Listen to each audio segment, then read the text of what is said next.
She been sunk. The oil's coming up out of there. This past week has been a little bit different than normal in the shop. Everything usually I'm buying it and fixing it to where it has no issues to the best of my ability and just to resell it. But everything I've found over the last week hadn't quite been like the type of unit I want to put the money into or felt like it was full video worthy. Last weekend I found a Ranger 700. I thought it was a 500. Chris swore it was listed as a 500. Maybe I'll put that right here. And said it runs good, but it's stuck in four-wheel drive. I messaged the lady, and she says, someone's coming for it in the morning. Sorry, it's sold. So she marks it as sold. I said, hey, awesome, I understand. If you could reach out to me if they don't show up. 10 o'clock rolls around the next morning, and lo and behold, the guy no-showed. This Ranger was listed for $500. And I said, hey, I'll come get it. So hook up the trailer, head out immediately, and I head to go get said unit. So I get there, I'm checking it out. Took a little over 4 hours. I think I spent $140 in fuel going and getting it. Turns out it had bad fuel in it. When I went to drain it, it was just nasty yellow. The fuel don't look so good. The plugs were nasty. After that, the thing ran absolutely perfect.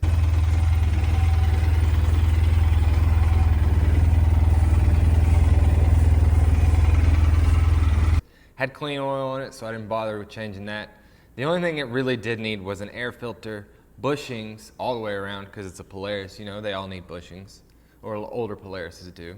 And so I decided I would just resell that. But when I was out buying that, there was a guy who I'd reached out to the night prior, because I was looking at a couple quads he had. He had listed them as Polarises. They were very obviously Kawasaki's.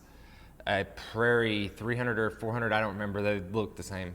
And a Bayou 220. And so I messaged a guy and I asked him, you know, you've dropped the price now, is it 50 for the pair? He said, yes, are you interested? Like, yeah, like it's a 4.5 hour drive over there. You know, which one caught on fire? And I'm gonna put that right here. I still don't know. Like, I think it was the big one at this point, but like I said, I'm gonna put that right here.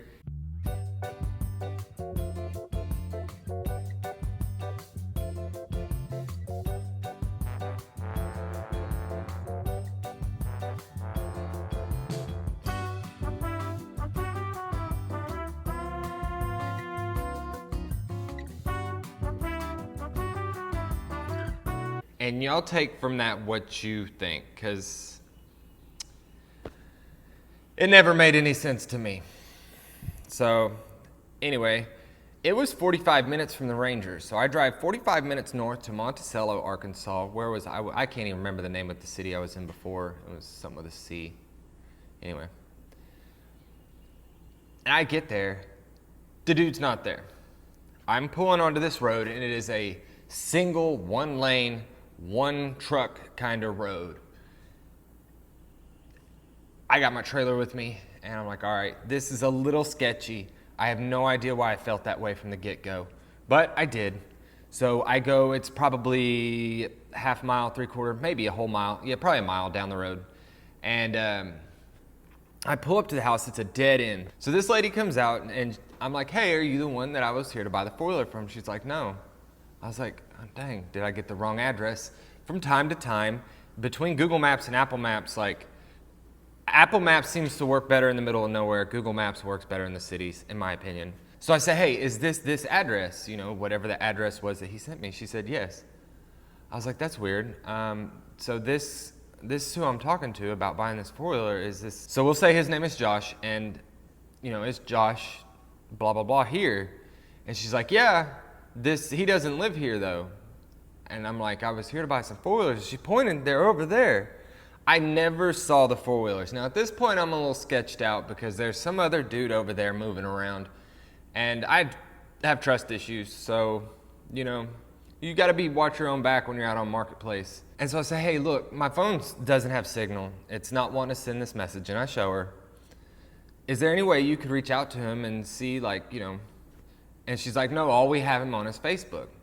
And she was probably close to the same age as I am, mid-30s. And I'm like, okay, you know, that's understandable. The dude looked younger in the photos. This younger generation, you can only reach them on Facebook, Snapchat, whatever. Anyway, and so I'm like, okay, I understand. Do you mind if I wait a few minutes to see if he's about to show up? Maybe he's running a few minutes behind. Keep in mind, I am very, very particular about how I tell people, hey, I'm on my way. I'm going to be here at this time. So I told him I was going to be there at 4:20. By the time I made it down that little tiny road, I think I pulled in at 4:22. We're now looking at about 4:30 as I'm having the conversation with this lady. I'm like, so do you mind if I sit here and wait? Or she said, yeah, I mind. I said, you do mind if I wait, or it's no problem? She said, yeah, I mind. And I'm like, okay, whatever. Now, I'm leaving. I'm respectful through the whole thing. This dude should have been there on time. Here it is, 4:30. I go to start backing up and realize, look, this road is tight with a bunch of 90-degree turns. I can back a trailer, but I'm not that dang good. Not in this tight road, not in this sketchy situation. I don't know what's going on here. I don't know if this is about to turn south. So I'm like, you know what? I'm gonna back into this yard right here, and I'm gonna turn off, and I'm going to take off and get out of here. So that's what I did. I get to the end of the road, I turn left, and I don't see anybody for a good bit. So I don't see someone till it's probably about 4:45. I see another car, I pass him head coming. There's a couple cars, and one of them slowed down, so I'm pretty sure that was him. So I started getting a bunch of messages from him. Like I said, I didn't have no signal. Once I got to back to the city of Monticello, I have no idea how to pronounce that. He's like, hey, you know, come back. I'm like, no, I ain't coming back.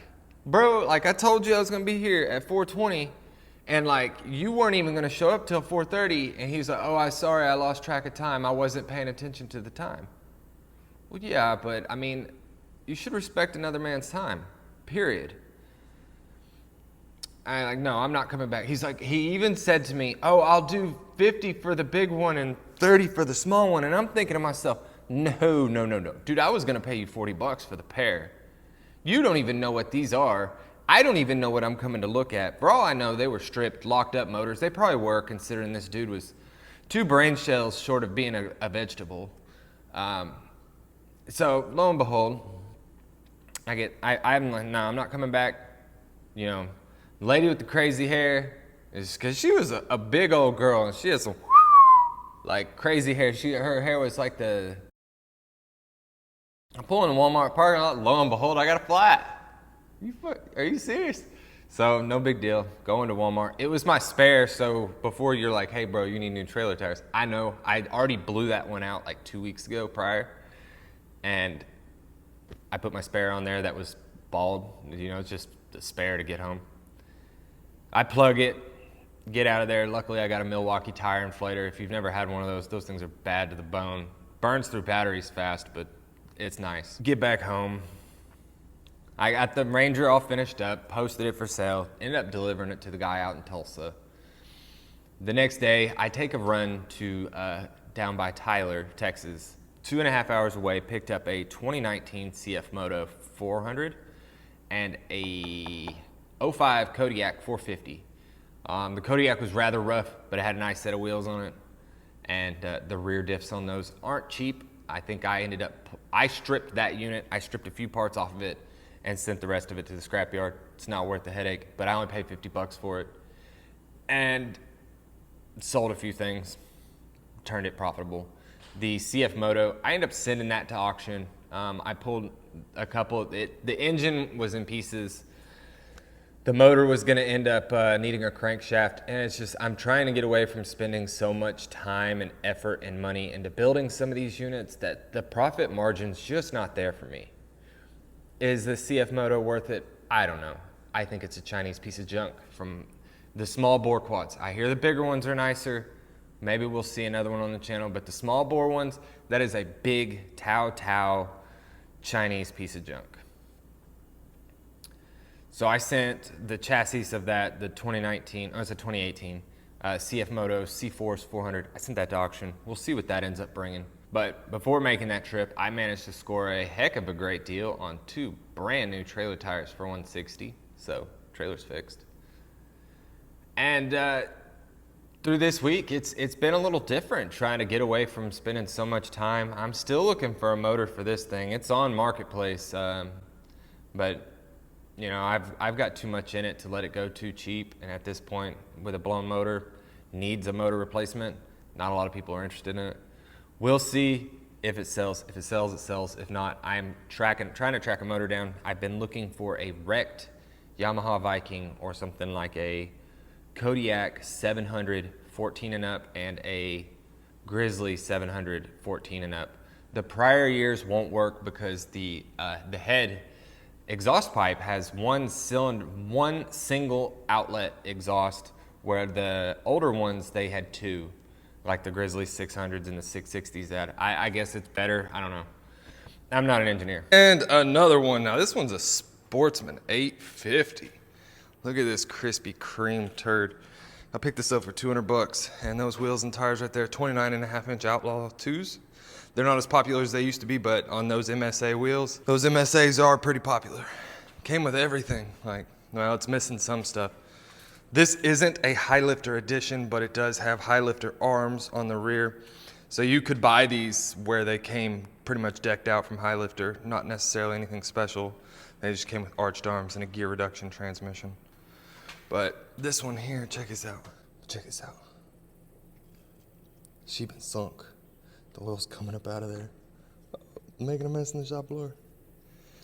Now, the oil separation is what happens there. Like all the water is gonna be on the bottom of the crankcase and all the oil's coming up to the top, unless somebody just overfilled it. But when I was turning this thing over by hand, you could just see the water coming out. And like if you look inside the intake, I don't think I'm gonna be able to get a good picture of that. Yeah, I'm not. You can see the white crusty stuff, that comes from water being in there. This intake's been full of water. This motor will need rebuilt. I think they knew that. That's why it's partially pulled. I was turning it over by the clutches. You hear that? That's when I already unbolted the transmission and found out that you gotta pull the clutch first. You can't just take that. Well, maybe you can. I might be wrong on that one. That is his ragged out. I wonder how many hours are on this. See, I might have that hooked up good enough. Nope. Where would our power wire be?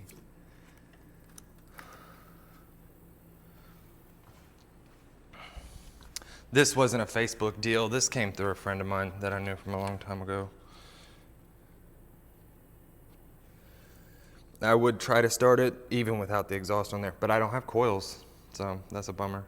I don't even remember where they mount on this thing. She is clapped for show. Have a radiator hose. This isn't even on there. Oh, let's see. Ooh, it's been getting all sorts of stuff up in that.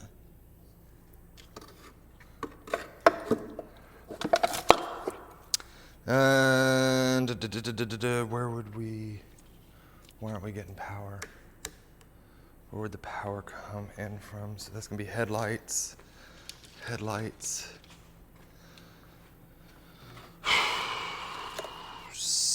throttle body sensors, probably. That might be the coil. Random hose.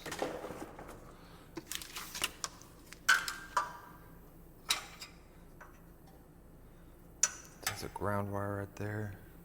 Let's try grounding it somewhere else. The shock. We getting anything? What about right there? Oh shoot! Maybe my ground was just bad. And we got 852 hours. No, 852 miles. Golly. These people with these mud bikes, man, they just tear this stuff up. 237 miles. So yeah, this right here spent a lot of time stuck in a mud hole. Part of the 530 crew, you know, where you sit around, you just got a lot more idling time. What's that average out at? Had to bust out the old calculator. That average out at 3.5 miles an hour. And if you've ever rode one of these big 850s, it'll go a lot faster than that. So this thing here, I mean, stuck in a mud hole, it's been sunk, is what it is. I think this is too much of a project for me. Just even for me, Every ball joint bushing is bad on it. Well, every bearing is bad on it. I don't know if the bushings are. These 850s had better bushings than the older 500s. Motor needs rebuilt. I wouldn't doubt that the trans needs rebuilt. No telling. And just these, I've started to notice these 850 Sportsmans really aren't bringing the money. Like there's stuff like this on Marketplace you can get for 2,500 bucks. Even though, like, don't get me wrong, like these plastics, these would clean up pretty dang nice, and it's that dark gray, so it would be a good selling color. But between tracking down parts, rebuilding that sunken turd, I don't think this one's worth it. I gotta quit taking on projects that are just so extensive because I'm spending so much time out here in the shop and not making enough profit to be worth my while. So this here, I'm not sure if we'll strip a few parts off of it. I'm probably gonna sell these wheels and tires separately. We'll see. I might strip some parts off of this unit and then just send it to the scrapyard too. So stay hustling, my friends. You never know when you're gonna find a good deal. This one popped up from somebody I knew. He's like, hey, how much you give me for it? Thanks for watching, guys. See y'all next week.